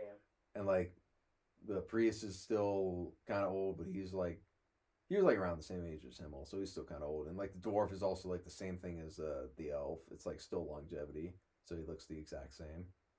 So Freerin basically, um, like Freerin's like she's such an interesting character, and her whole journey in the show is like retracing the steps of her adventure, to kind of like remember. Well, she's not like she forgot. She's just like she's starting to like realize what the adventure meant to everybody else but her, and she kind of realizes like because like it's pretty obvious that Himmel loved her, but like and like I guess he did try to like ask her out or be her love, but she just uh, she's weird. She just doesn't see it that way, or she just never thought of it that way because she's an elf. She lives forever and shit. Yeah. Like people died around her, people she loved died and shit. She's also pretty racist towards demons, which that's okay because fuck demons in this world. They're all like really bad people, like the whole demon king and shit. Pretty much sealed that. But like, dude, she's a fucking menace, bro. And like, she forms a new JRPG party because like the priest that was along with their adventure, he was raising a girl that he found that was orphan. That's Fern, the purple-haired girl that you've probably seen. Nice, yeah. Yeah, and he basically took her in after her parents died. 'Cause she was gonna kill herself, bro. She was gonna fall off an edge. Damn. But like he stopped her and like basically told her about his adventures and how he probably wanted to go because he's also an alcoholic. He was like as Freerin described, a what the fuck was it? Not debaucherous, but a corrupt priest. There we go. Because he always just drank and shit. He would always go to the bars every town they went in, and that's the other thing. Every town they go into that they were at our original adventure, like they all have stories of Himmel and shit, and like the crew doing stuff there, and they're all positive. So they're all like, yeah, Freerin's cool as fuck. Your stories get passed down because again, it's been 80 years at this point. So she basically spent some time with the priest. I forget his name. I'm sorry, but he was also a really good character. And she spends time with her and like basically helps train Fern, and we see her grow up from like a little girl to like a 20-something-year-old. I want to say like 18 at least, and that's when like the priest also passes away, and like he kind of tricked Freerin into teaching her because he's like now she won't be a burden on your adventure, will it? She's like, oh, you fucko, but that was okay. So she takes Freerin. No, not Freerin. Freerin takes Fern on her adventure, and they meet up with the dwarf and his protege Stark, who then joins theirs as the warrior. And then they also meet a priest later on named Sign or Shane. I forgot what the fuck he says. He's kind of new, so I'm on like episode 14. And so it's like now we got like a whole JRPG party, and it's just good vibes. It's just good vibe adventure with all these fucking kind of OP characters, and I don't know. It's like just a really good vibe. It's just a really good, sweet adventure. Like there's action and stuff. There's cool shit. There's awesome spells and stuff like that. But it's also just really fucking funny, dude. Like just all these characters together. Just Freerin is such a weird mother figure, and I just got to give a big shout out to the fucking dub because this is probably like one of the best dubs I've ever watched. Like every character sounds how they should. Freerin is perfectly cast. I've even like followed her on Twitter and stuff, and like she's just so stoked that her voice is kind of finally being heard. She's been in shit for like a while now, but this is like her first main real role, and everybody just loves it, dude. Like everybody's into this show, so real like got to give her flowers and shit. She does an amazing job, and we're getting season 2, or like not season 2, core 2, here in like January 5th, I want to say, or sometime soon. So I'm really stoked for that. So yeah, just. Probably my favorite anime of the year. Just really good shit. Loved it. I think that's it for anime. Video games, real quick, and then we'll end this off. I'll get to what I want to really talk about here in a little bit, but And the day before, if people heard about this, it is a big contender for scam of 2023. It was a Last of Us inspired MMO zombie survival game. That sounds pretty cool, right? Yeah. You would give your money for that, right? I don't know about me personally, I know. but like the vast probably. Yeah. But yeah, it's a good promise. It got traction on shit like IGN and GameSpot, like trailers on that. So you think, yeah, this is all right, and then you check into like what the company did before, and it's nothing to this scale. That's a little worrying. Yeah, this didn't end so well, guys. And there's like a big story history, like this, like the game releasing, and then this closure of the fucking studio that made it happened within 4 fucking days. Damn. That is incredible. If you want more information on the story, I highly recommend Skill Up's video about the day before, and also like Matt McMuscle's What Happened on it. He did it recently, like this weekend or this last weekend, as this episode's airing. So I would check those out. But it is a fucking wild ride, dude. And like you know what did I ever tell you like what their Twitter response? Their Twitter PR response was to, like a person saying that they basically like lie to people and scam people. We're sorry. No, it was shit happens. Damn. Yes, shit indeed happens. You know what else kind of shit happened? Huh. The Game Awards. That happened. I don't know what to fucking say, y'all. In fact, no, I lied. I have a lot to say, y'all. But I don't. This is like an award show or tarot that feels embarrassed that it even has to be about video games. Like it's kind of weird like that, and this year especially was kind of like so bizarre.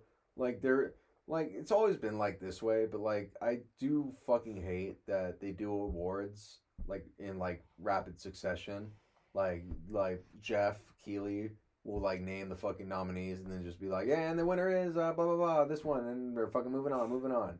Like no fanfare, nobody gets to get up and fucking accept the award. And the two awards I actually gave a shit about this year, like I had stake in who I wanted to win, was Best Fighting Game and Best Soundtrack. And both the things I wanted to win won. But those were also the rapid fire awards. So they didn't even get their flowers really. Damn. Like Street Fighter 6 winning Best Fighting Game was lit. Nope. Like revitalized the game, revitalized fighting game genre, like set up the bar for what people should, or for what this shit should strive for, and revitalize Street Fighter as a franchise. Nah, fuck that. We got fucking trailers we gotta launch, y'all. Fucking Final Fantasy 15 winning Best Soundtrack by fucking Soken, the guy who, while composing the soundtrack, was dying of chemo. Or no, was in chemo. Yeah. Excuse me. Getting jumbled here. He was receiving chemo because at the time he was dying from cancer while also composing for a completely other game at the same time. And it fucking slaps. I love every song from that goddamn soundtrack. He absolutely deserved to win. No, he doesn't get to have a speech. Fuck you. We gotta move on. All right, whatever, man. Fuck you. Like the trailers are all right. There was some cool shit I actually like. The new Blade game sounds really cool. Light No Fire, the new game by the guys who made No Man's Sky. That's gonna be really interesting. I think it's really cool. I like fantasy shit. But like, yeah, the other thing, bro, is that like Jeff's not even subtle about it anymore. I get it, Jeff. You want to suck Hideo Kojima's dick. We all get it, bro. We all get it. But like, and dude, you know how much I like Hideo Kojima. You know how much I like Metal Gear. The trailer for his new game, OD, was fucking probably one of the worst trailers for anything I've ever seen. It was basically just like, it was just like ginger people being scared. If that makes any sense. Nah. Like, yeah, exactly. Imagine watching a trailer like that where it's just close-ups of them getting scared. And like, yeah, you want to set a vibe. You're working with Jordan Peele. That's a cool combination. But he gets to be on there for 6 minutes, and all the awards that actually get to be up there and give their speech, they have to wrap it up in like 30 seconds, bro. Like, Jesus Christ, man. And that was like a that was a response to last year when Christopher Judge, the voice actor for Kratos, went on for like 8 fucking minutes when he shouldn't have. And it's like, man, you guys overcorrected a lot. And they do realize that. Like, he even admitted that, like, they fucked up a little bit. But, like, man, this is like where these developers who bust their ass making games in the shittiest kind of department. And, like, the fact that, like, you didn't even give like a shout out to all the developers that lost their jobs this year because there was a fuck ton of layoffs, especially around this time of year, the holidays, where it's the worst time you want to get fucking laid off. You know, you don't even give a shout out to them or like a response or anything like that. And you have fucking Destiny as one of the nominees for community support when one of the fucking things they fired from their recent layoffs was the fucking community managers. Like, holy shit, dude. That's bad. That's bad. And yeah, like the fact that like the dude, like the game that won Game of the Year was Baldur's Gate 3. You know, Matt and Trey's Game of the Year, which is cool. And the dude was giving a speech, and it was really nice. And he was referencing or like talking about like the developers that were on their team that passed away. And that's when the fucking music that implied you need to get the fuck off the stage played. So what a fucking night, y'all. Yeah, that's basically what I gotta say about the Game Awards. It was okay, but goddamn, we could do better. And now that like E3 is dead for real now, like they confirmed it, this is what we're stuck with. Fuck, man. Fuck. And I get like they have to do the advertisements because that's what pays for this whole fucking shit. But like, it's like, look at what other award shows do, man. Like, just, I get it, bro. But like, there's a balance, and I don't think they struck it. But hopefully this is a wake-up call, but we'll fucking see. George Clinton kid was in the audience, though, and that was ominous. I love the way he was just fucking with Jeff, dude. That shit was funny. Bill. What'd I say? You said George. Oh, George Clinton? I'm tired, y'all. But to finish this off, like, you just have your bar of the day, right? Nah, I'm not gonna say it. No? I'm sick. I don't want to fuck it up. I sound gross. I respect that. We'll just save it in suspense for next time, y'all. If I remember it. Probably something new, but it's cool. It'll remain in the recesses of your mind. Forever. That's okay. But my one last thing I want to talk about, and it's probably like my favorite thing of the year, if I'm being honest, besides like the anime free run. This in video games, this is my favorite of the year. Like a Dragon Gaiden, the man who erased his name, the longest title for some reason. I don't know why. So, Kiryu was retired as the protagonist from, the Yakuza series, now called Like a Dragon. But we're not sure about that, because he's also back in this game, and he's like the dual protagonist of the next game. And I had mixed feelings about that when it first happened, or when it was first announced, because, man, I do love Kiryu, and as many problems as Six had, I did like it as a send-off to his character. It wasn't perfect, so I was skeptical of, like, okay, why are we bringing him back? Like, this originally started as a DLC for 7, but, like, it kind of grew in scope, so they were like, fuck it, let's just make this, like, a $50 game, like a shorter one, and it's kind of opened up the potential for more Gaiden-like games that are shorter, but focus on different characters like Majima or like other characters that you're not aware of yet or don't have familiarity, but like are cool, and you can trust me on that. But this one is about Kiryu. Spoilers for the ending of 6 and shit. Kiryu basically dies, air quotes, but he basically fakes his death and becomes like a government agent for the Daidoji, which are like, the Japanese government faction, and basically does their dirty work, and through certain shenanigans gets pulled back into the world of the Yakuza. Would you believe it? Would you believe that, Arturo? That like Yakuza will not leave him alone despite being fucking dead, essentially? Right. Like, goddamn, man. And he can't even see his fucking kids. That's what breaks my heart the most, but we'll get to that. So yeah, for shenanigans, Kiryu is like, this is like a in between 6 and 7, or well, literally, dude, it happens alongside 7, dude. Like, so in 7, Ichiban gets shot and is saved by homeless people, which is a common reoccurrence in the Yakuza series. The homeless community are pretty solid dudes most of the time.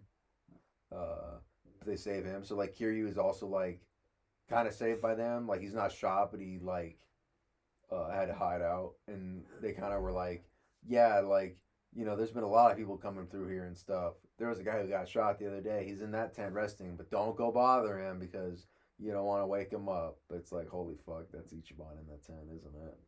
So I thought that was real cute. But it's a really good introspective on Kiryu as a character because it also has plenty of references to the past games. Like there's a whole you've seen me in the fucking fighting Coliseum, bro. Like that when that shit's first introduced, Yeah. you're fighting all these former Yakuza bosses, but they're just like people dressed in like them that look a lot like them. Like you fight the Omi chairman Watase, but it's just some fucking dude that kind of looks like him. You fight the legend himself, Kiryu Kazuma, with his fucking gun and sword he's famous for. And he says the line from Yakuza 1, like, if you want to die, then step the fuck up. And Kiryu beats the shit out of him. And then he fights not Ryuji Goda. And it's like a romanticization of, like, the fucking events of Yakuza. And Kiryu's just like, this is such bullshit. This is not how it happened at all. Fake fans. But yeah. And I will say, though, I do realize that I do kind of see how this was a DLC that got expanded because the middle chunk, while good, is like, was this really necessary? Like, I'm trying to think of the other thing that did this, but yeah, now I remember. I have a real, I don't know how to describe it. It's kind of like a pet peeve. It's not something that ruins something, but like I have like a problem when stuff is like, we introduce a new problem after we dealt with the problem to like raise the stakes, or like because like in this game we have to face like a villain that's like so like the premise of this game is that the Yakuza want Kiryu back to help destroy the Yakuza or like dissolve them, the both clans, the Omi Alliance and the Tojo clan, which leads up to like what happened in the events of 7 because Kiryu was involved in that, and it shows how he got involved in that through shenanigans and like trading with like he's basically traded like a fucking Pokemon card, dude. They give the fucking Yakuza give the Daidoji like 50 billion yen to be like, can we borrow him for like a weekend, please? And they're like, sure, why not? That's 50 billion yen in our pocket. Don't kill him though, or please don't return him dead. So yeah, Kiryu. But like what I was saying though is like the other villain is like this kind of like fuckboy. I will say like he's a very like dainty I mean kind of guy. Like he like it's like you're supposed to take him serious because he has done like heinous fucked up shit like slavery, human trafficking, torture, like fucking a lot of torture, bro. But like he's not threatening at all. Like the way Kiryu beats him up is like funny. Like he kicks him off a fucking construction site, and the way he looks is like I'm in a chair right now. Like the way Arturo's looking at me, like this is how he falls. I'm like no, and it's like dude, like get the fuck off screen because there's another villain in this game who's thankfully is the actual final boss, and he's fucking dope. Like I actually really like this character. I like what he kind of represented as like the dying vestiges of like the Yakuza. Like he's the kind of guy who's like, yeah, you can say that, Kiryu, that we need to go because you were at the fucking top. Me, this is the only life a person like me knows, man. And you're telling me like I can't have this, that I am not allowed to rise to the heights that you were. Like fuck you, bro. And Kiryu has a response to that. Like I get that, but like the dreams of us, like he tried, bro. Kiryu tried to reform the Yakuza multiple times, but there was no way they were gonna follow his ideals, bro. Like not in this reality. So, but like they even realized that if the Yakuza stay around, we're either all gonna get arrested or become government lapdogs. So fuck it. Like let's just dissolve the clans. People aren't gonna be happy about that, but it's what has to be done. And like Kiryu says, like our dreams don't mean shit in comparison to the dreams of people just trying to get by. And the fucking final boss is lit. It's a good fucking theme. Great. It's like a repeat, or not repeat, but like an homage to the fight from 5, which is regarded by many fans, including me, as the best final boss in the series. And like this is a close, like I would say this one's in top 5. It's definitely really good. But I think I overpowered myself, so I'm kind of just whooping his ass. But whatever, that's fine. But the fucking ending absolutely destroyed me. Like I was bawling as much as Kiryu was in that cutscene, if you know what I mean. Like, spoilers for the game, but like the Daidoji basically give him, like, after all the services and the fucking obedience, essentially, they give him a vacation. Like, you can go wherever the fuck you want. Kiryu even talked about that he wanted to go to Hawaii because his girl Yumi, or yeah, Yumi died at the end of the first game. Like Haruka's mom, his adopted daughter that he can't see anymore because fuck him, I guess. Um, so she died, and he has the ring that he was gonna give her, and like the church that she always wanted to get married in was the one in Hawaii, so that's why he wants to go there. But like they say, you can go wherever you want. Like you'll still be like under our surveillance, but like you can do whatever you want essentially as long as you don't reveal yourself. And they give him another reward, which is like a iPad video, which is like surveillance from his grave, and like all the kids from the orphanage appear, paying their respect. But the two oldest ones notice like the glare in the camera, bro, and like they go up to it, and they kind of like they're like, "What the fuck is this?" Like like this is so weird, but like they kind of put one and two together. Like it's pointed directly at like Uncle Kaz's grave. That has to mean something. So fucking Taichi, like like one of the oldest ones, like it's like Taichi and Ayako that see the camera, and like Taichi kind of kneels down. He's like, "Hey, Uncle Kaz, it's me," and like Ayako's like, "What are you doing, man?" And he's like like this is probably like set up by Uncle Kaz or something like that. Like he might be listening to this, and he's basically like, hey, like it's me, Taichi. Like the Ayako's here. Like the whole crew was here a second ago. We're just paying our respects, man. And like she's even getting in on it. Like they're just talking into the camera, bro, and they're like, like all of us are doing really well. And to be honest, Uncle Kaz, none of us believed you're actually dead.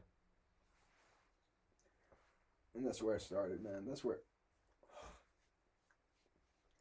I'm kind of tearing up, y'all, because this series means a lot to me, man. And this was kind of like the closure I needed on this, because, like I said, 6 had its problems, but I thought it was a good ending. But this is the missing piece that I thought was needed, man. Because, like, you raise these kids, man. You raise these kids in 3, and, like, these games take place in, like, real time.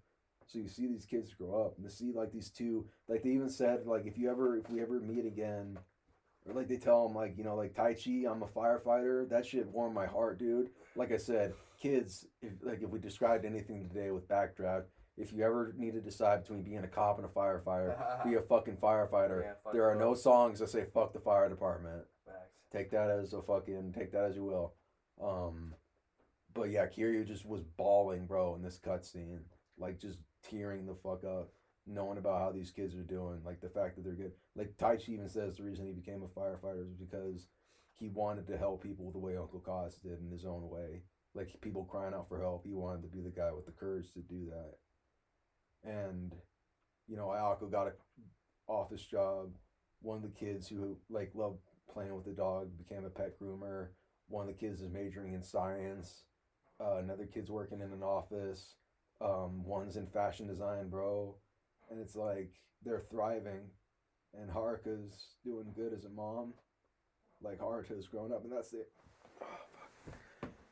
the other thing, that after the video ends, like the dude's like his government handler essentially, who is a cool dude throughout the story. I really liked him.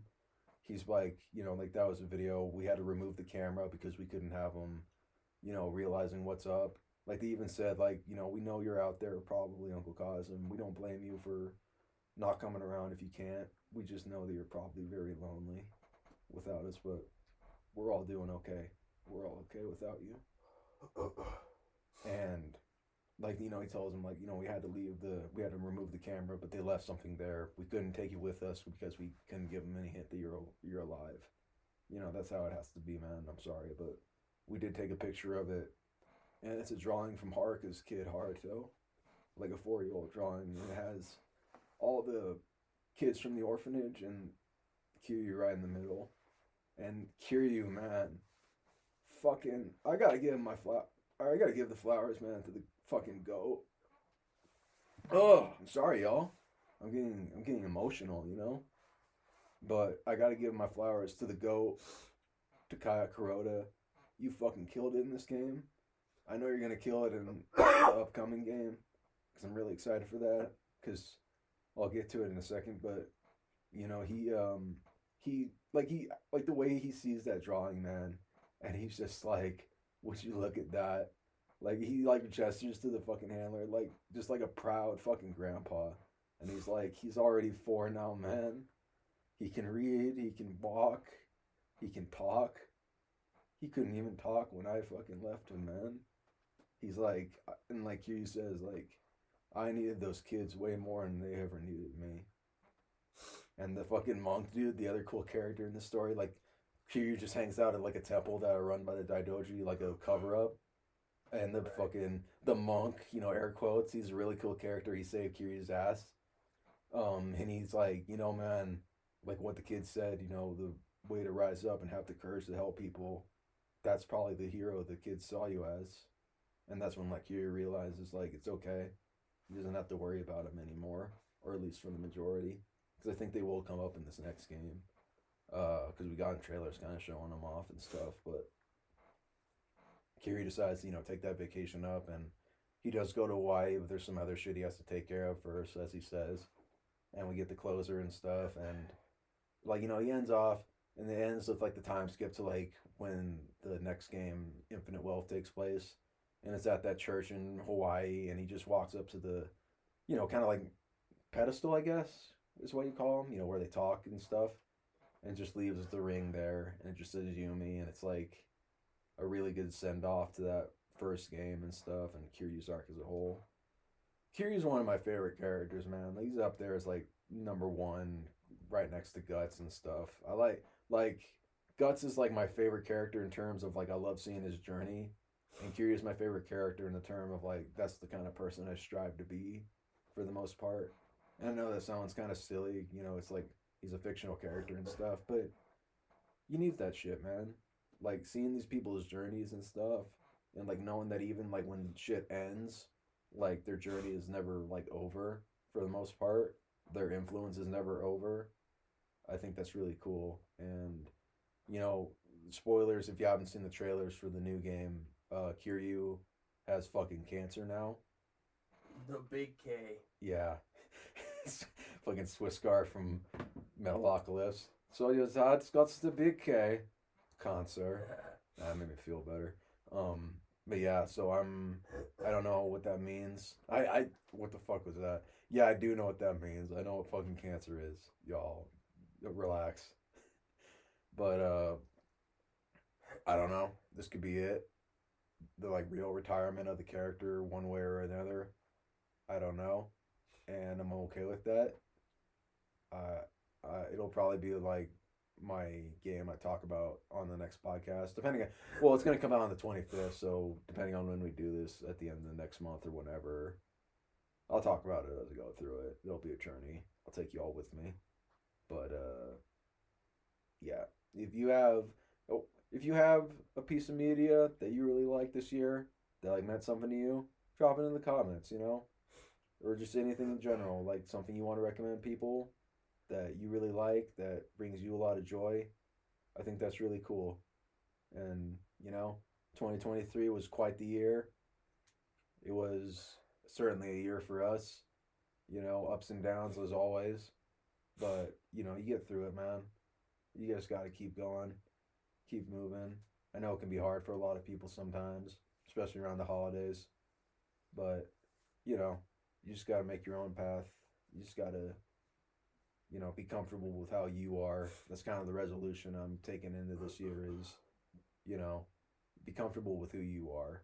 You know, don't strive to please other people the most of the time. Just strive to be the version of you that you're comfortable with, that you like, and you know, don't be down on yourself too much.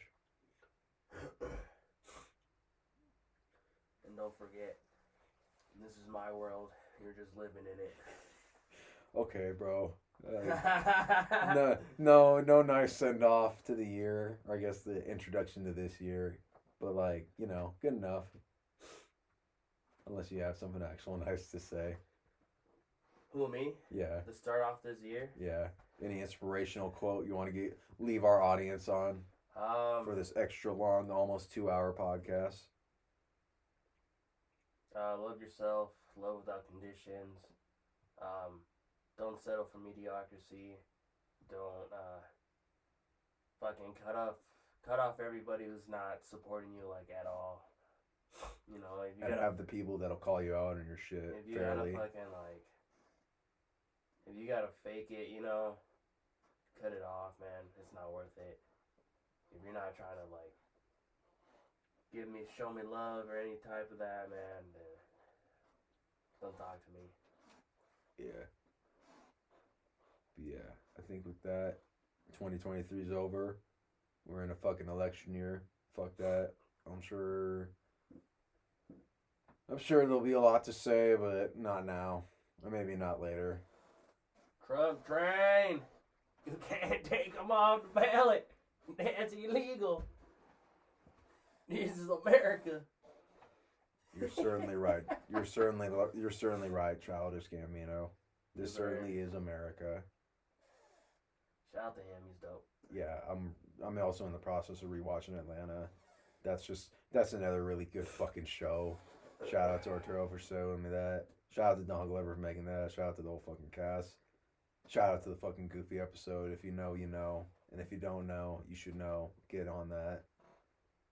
Yeah, I think we'll leave it at that. Love yourself. Resolution to the new year. Do what you gotta do. Hand your business. Stand on business. Never fold, never bend. Stay 10 toes down. Hell yeah. Hell yeah. Peace out, people. One love.